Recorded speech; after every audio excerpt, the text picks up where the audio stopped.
Oi, gente! Sejam bem-vindos a mais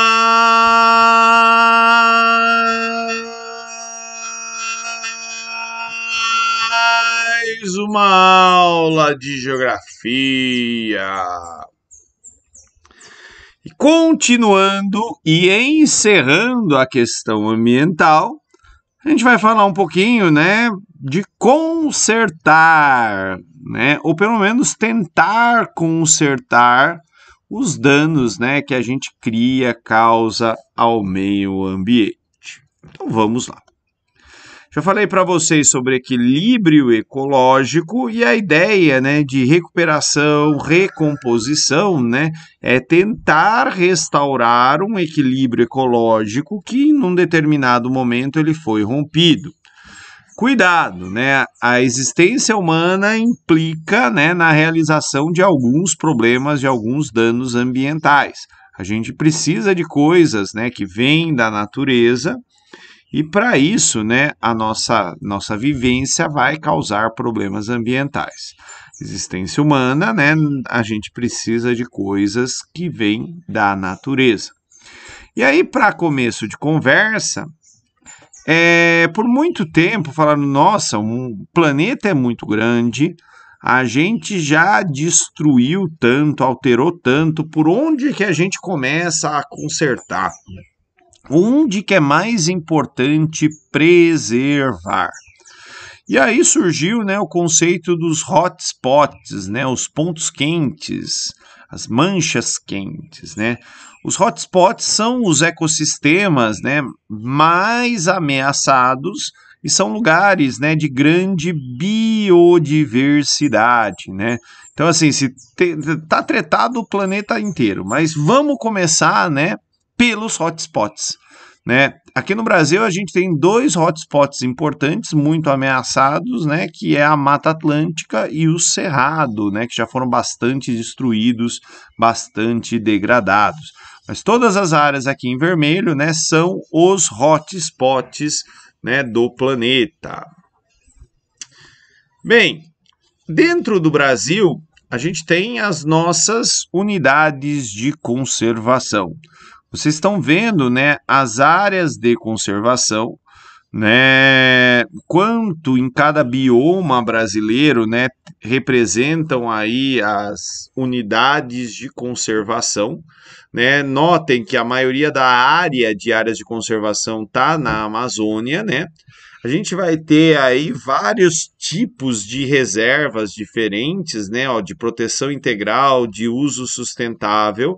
Aqui, né, não pode mexer, aqui já pode usar um pouquinho os recursos naturais, né? Daí tem várias categorias, cada uma, né, com permissões de acesso, permissões de uso bem restritas, tá?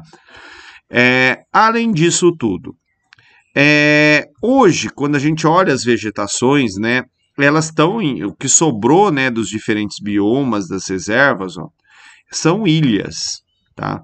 Essas formações vegetais, mesmo as grandes, né, elas estão isoladas. E aí, né, surgiu um conceito para interligar remanescentes de vegetação, que são os corredores ecológicos. O corredor ecológico ele tem a finalidade, né, ele acaba sendo muito importante, principalmente para animais, permitindo que os animais circulem, permitindo que os animais tenham acesso a alimento e permitindo que os animais encontrem outros indivíduos da mesma espécie para se reproduzir, aumentando o que se chama, né, de variabilidade genética. Né? Então, o corredor ecológico é uma estratégia muito, muito, muito importante para a recomposição, né, principalmente da vida animal. Só que o corredor ecológico ele traz uma outra coisa, né? Pessoas mal intencionadas podem utilizar o corredor ecológico para caça, né? Ou para pegar ali animais, para o tráfico de animais, né? Então, ele ajuda, tá? Mas ele tem que ser policiado, vigiado, enfim, né? Fiscalizado.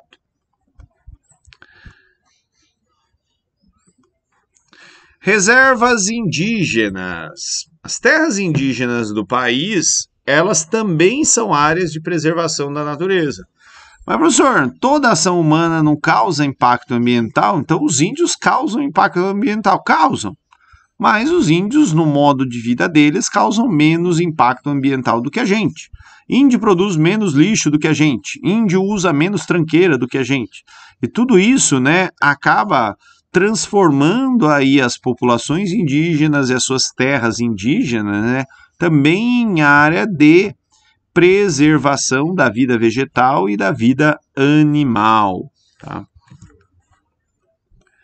Certificações, né? Eu falei um pouquinho das certificações na aula anterior, mas elas também são importantes para a preservação do meio ambiente, já que a gente vai, através delas, né, produzir coisas com menor dano ao meio ambiente. O problema é que esses produtos geralmente são mais caros do que similares que causam dano ao meio ambiente, tá? Mas a ideia é que todo mundo vai buscando, né, a certificação e aí a preservação, a conservação do meio ambiente, ela passa a ser, né, parte natural aí do processo produtivo e das obrigações das empresas.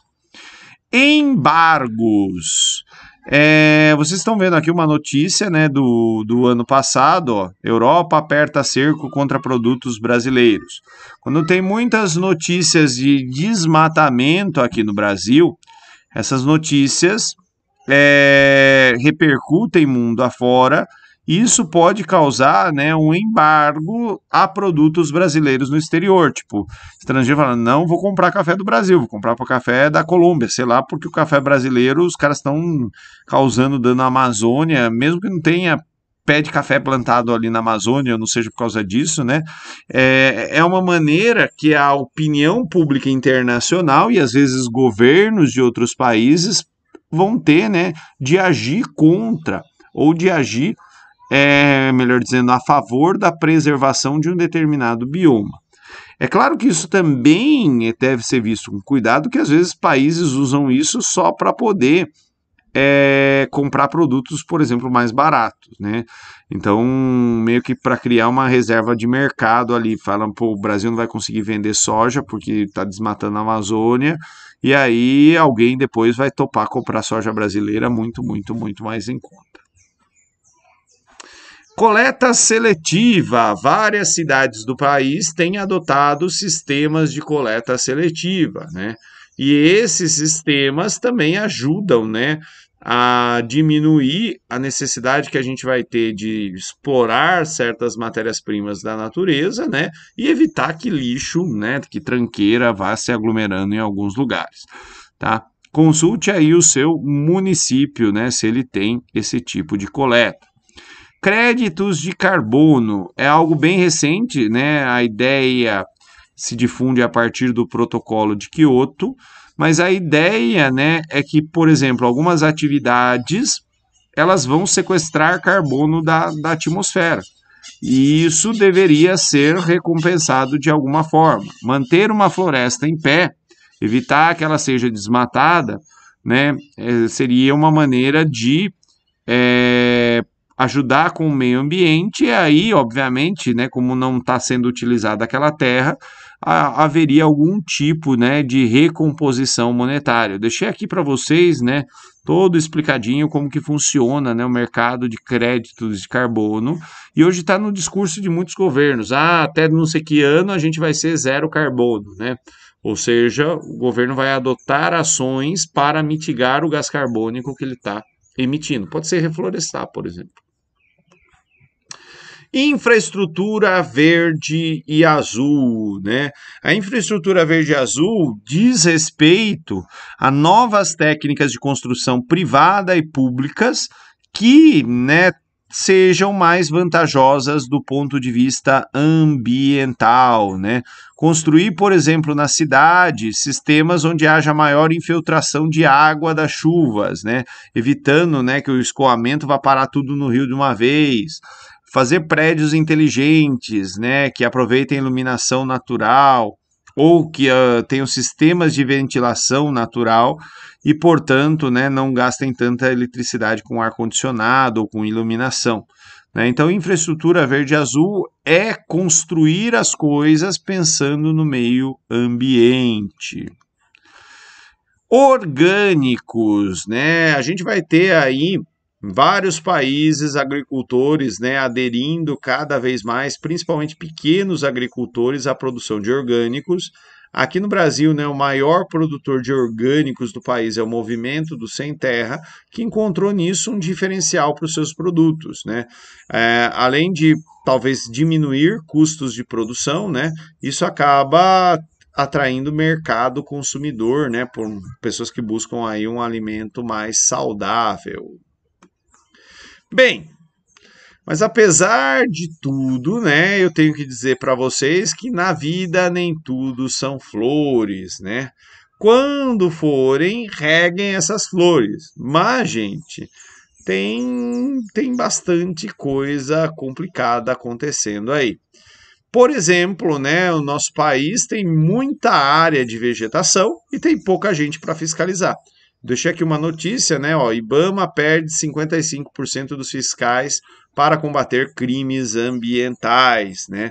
Então, assim, não adianta nada falar, ah, aqui é uma reserva. Se não tiver ninguém olhando, né? Continua tendo bicho sendo caçado, traficado, pessoas invadindo, mineração clandestina, madeireiro clandestino, um monte de coisa errada acontecendo. Aqui, ó, mineradora norueguesa tinha um duto que lançava, né, rejeitos de mineração e nascente de rio. Né? Pô, os caras tudo nós somos a favor do meio ambiente, vem pra cá e faz uma cagada dessa, né? É complicado e acontece pra caramba, né? Às vezes o discurso é um e a realidade ela é bem diferente. Caso Naja, né? A Naja lá do Distrito Federal do ano passado.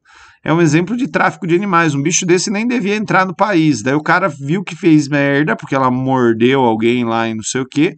O que o cara faz? Solta a Naja na natureza. Vai gerar um problema ambiental, porque a gente não tem Naja aqui, né? Enfim, tem coisa que é bastante complicada, gente. Tráfico de animais, né? Continua existindo tráfico de animais no Brasil. Eu deixei aqui esse podcast e tem um monte de dados sobre tráfico de animais. É uma tristeza, gente. E ainda se mata muito, né? Tem lugares aqui do Brasil onde se resolvem questões às vezes à bala. A gente tem aqui, ó, duas lideranças ambientais importantes. Uma era a freira Dorothy Stang, né, era uma missionária dos Estados Unidos ligada à preservação do meio ambiente, que foi assassinada, e o outro é o Chico Mendes. Inclusive, né, o órgão de fiscalização do meio ambiente aqui do Brasil, hoje em dia se chama Instituto Chico Mendes, em homenagem a ele, mas ele foi uma baita liderança, né, ambiental que foi assassinado, né? Ele era líder de seringueiros, né? Porque para o seringueiro interessava a floresta em pé, para poder tirar látex, né? Mas as florestas onde seringueiros lá, acho que é do Acre, onde ele vivia, né? Estavam sendo desmatadas, ele tentou lutar contra isso e terminou morto, né? Infelizmente. Então, gente, ainda temos um longo caminho pela frente. Mais material aí, depois vocês assistam com calma, né? O discurso das menininhas nas conferências ambientais, esse documentário antigo Ilha das Flores é bem interessante. Muito obrigado pela atenção de todos e tchau, tchau!